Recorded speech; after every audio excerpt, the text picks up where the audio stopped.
Okay, because it is it. Yeah. So Who's there? yeah. So what's So obviously that will possibly be way further ahead than you would be. so what's being suggested here is that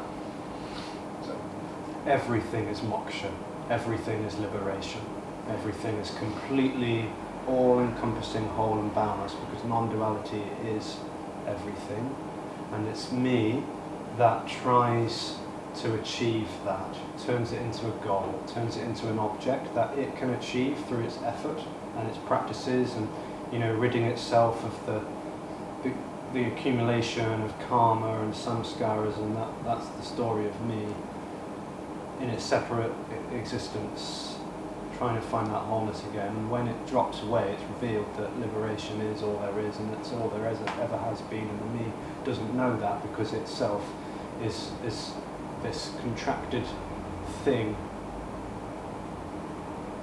Yeah. So it's different to what's being suggested there, and that's okay, that's what's happening.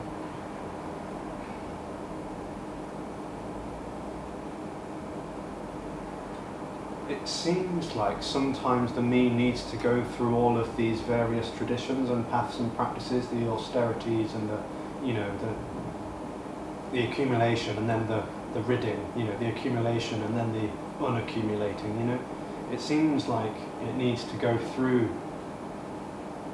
the hardships of pain and suffering, and then spirituality and, rigorous exercises of different kinds, energy practices, Reiki, breathwork, crystals, sound baths, yoga, Qigong, Tai Chi, Buddhism, meditation. It seems like it needs to go through all of that to eventually discover that this is already everything, it's already whole.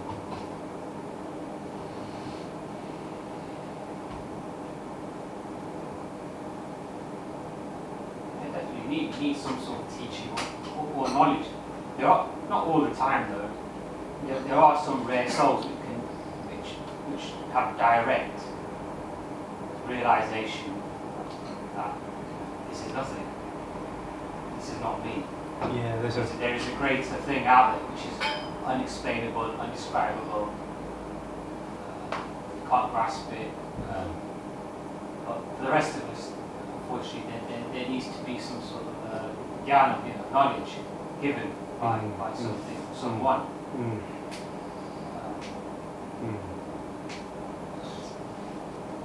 Unfortunately, there's not much to it. People think there is something to it, or something to pursue. Right. That's illusion itself. That's right, and that pursuit is dukkha, it's suffering, it's unsatisfactoriness, which seems to keep that me alive, although it's not actually doing it, but it seems to keep it alive. Well, I think that as you describing the me, the body, the mind, needs certain practices to keep in order. Obviously, you are above the mind and body anyway. But as long as you are living in a dualistic life, these certain things need to be done. You need to drink, you need to eat, you need to talk, you need to come to the duality talk, you need to go see your friends, you need to, Yeah, so when the me drops away, all of that's just what's happening. So when the me drops away, Definitely. Eating is just happening, drinking is just happening, meetings is just happening. The me is not required to do that. As long as you're living in the body though. Yeah, as long as I am living in the body, when the I drops away, the body carries on. That's incomprehensible.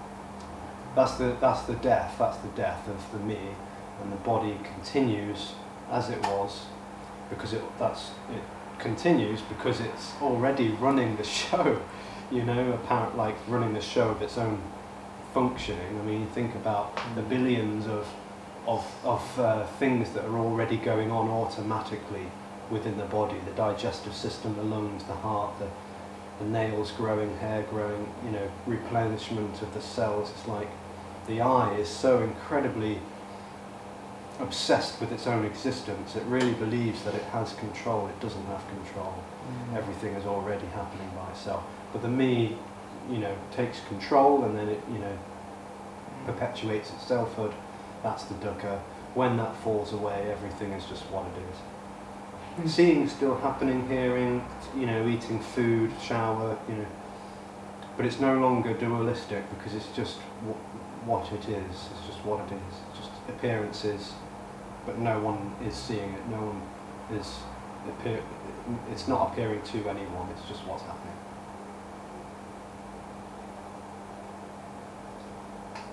Most me's upon hearing that will say that is absolute nonsense. It's not true. I definitely do exist. I am real. I have free will and choice.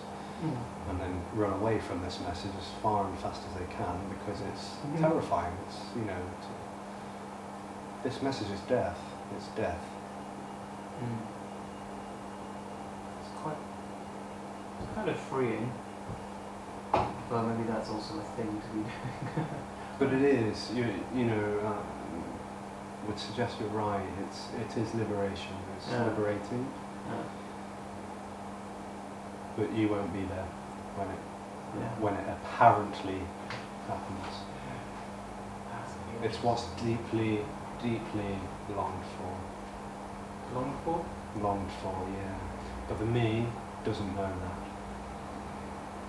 It's too busy going somewhere else to know it, and it also is its absence.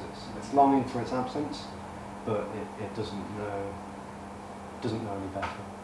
Can't see outside of its bubble. No, I like the thing you said about control. That's where I'm at the moment. Control. That's the.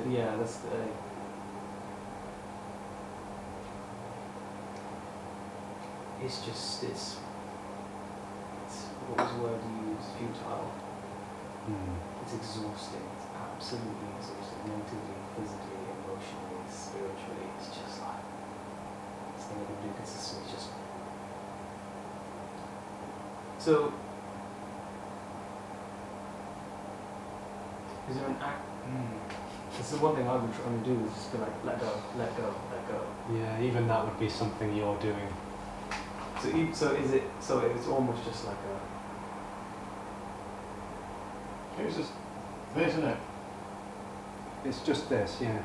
And the experience of separation is wholeness appearing as separation. Explain that a little bit more. Separation. Feeling a little bit. So, as was said at the beginning, me is a contraction. Yeah. It's it's always apparent, which we may get sick of hearing that word, but it's always apparent because it's not real, it's real and unreal. So it's an apparent contraction that seems to take place within the body, within the human form, and then that creates a centre, a sense of centre, like a centre in here, where I am. And that I amness is then knowing the world, knowing people, knowing this, knowing that. And so knowing is the one. It's like it's almost like that's its nutrition. Is knowing. As long as I stay in knowing, and I know this and know that, because obviously death is the absence of all knowing. No one knows really well unless they're there. In which case, it's not real death. So death is not knowing. So that contraction seems to create a here and a me and a centre and a dual. This and that, subject object. And when it's, revealed, which is not quite right because that suggests that it's revealed to someone, but when it's sort of revealed, that contraction just seems to slip away, and then it's obvious that it never actually really happened. It seemed to happen. Seemed to. See, I can get quite nihilistic with that. Oh yeah. That's the only issue. Not issue, but that's how my brain functions. Going right. Well. Yeah. This, the me, because it has no idea what's really being suggested here, it interprets it, misinterprets it. It filters out a lot of stuff. It selectively chooses what not to hear. because it doesn't match its story, it doesn't match the the story of me, and it misinterprets everything else. So it misinterprets this and says that's nihilistic. It's saying that I'm not real, I don't exist, and that everything is cold and bleak and miserable and without any meaning. And that's a belief. That's a belief for a start, which is not this. And it kind of suggests that I'm in there, in that coldness, in that bleak misery and meaninglessness, and it's not that. When outside of that me experience, it's just in loveness. It's unconditional love. That can't be known. It's so boundless and free, and it's alive. It's so incredibly alive, intensely alive. And he wants that. We can't have it.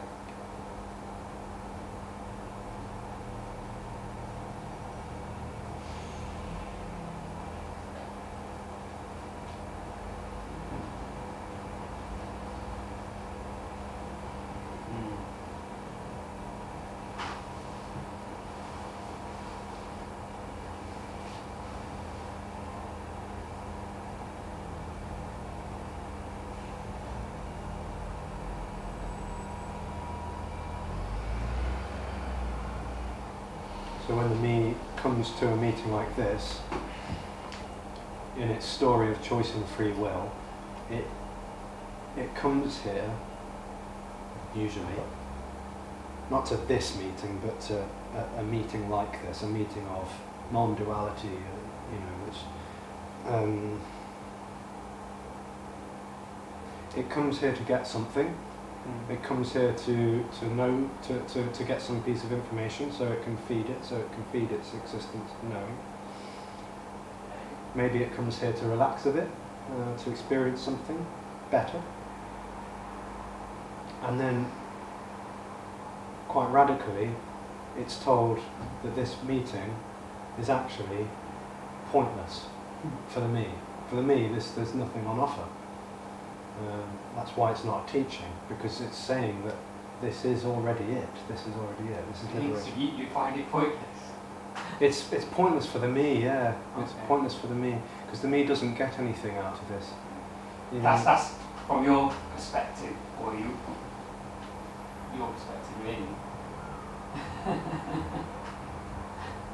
It's without meaning. It's without meaning to help someone to get better, because it's pointing out beyond the polarities of better and worse. It's already saying this is everything, it's whole. Even suffering and pain and misery, separation, fear, loneliness, all of those experiences that me labels bad and wrong and unacceptable and worse, even that is unconditional freedom appearing as such. I don't think it's pointless. I disagree. I think there is a point.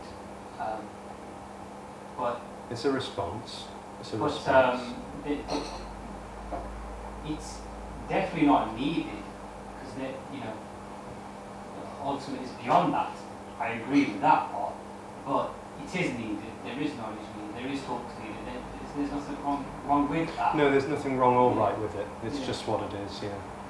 Yeah. This isn't saying don't do anything. It's not saying don't go.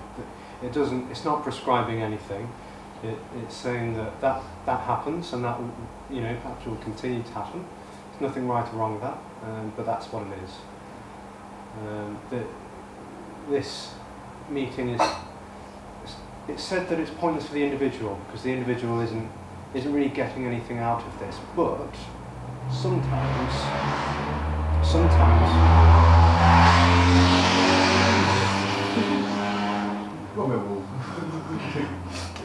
Sometimes when that me is perhaps sensitive and receptive, upon hearing this, because it's so used to getting something out of people and teachings and practices and being told what to do, and then it comes to this and says,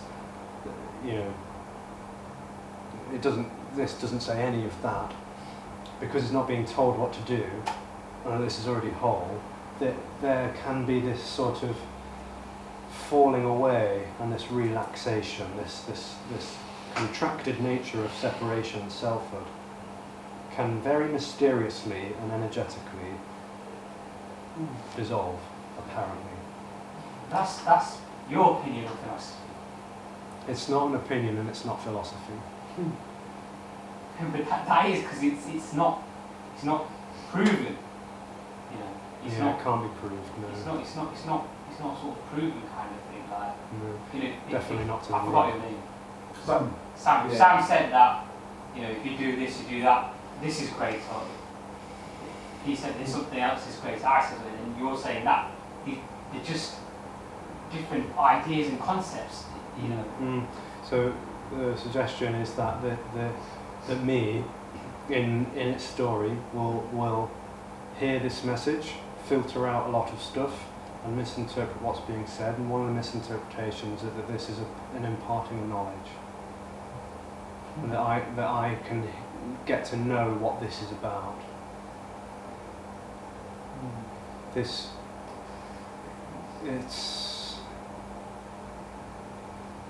it's not knowing, it's not knowledge. Again, it was said at the beginning, it very much seems like it is an imparting of knowledge because words are being used, language, concepts, using words like empty fullness and, paths and practices and this and that, like very much seems like, because obviously the response to the need of wholeness, the message is conveyed in a certain language, in a certain manner, in a certain way, and that very much seems to be an imparting of some kind of knowledge.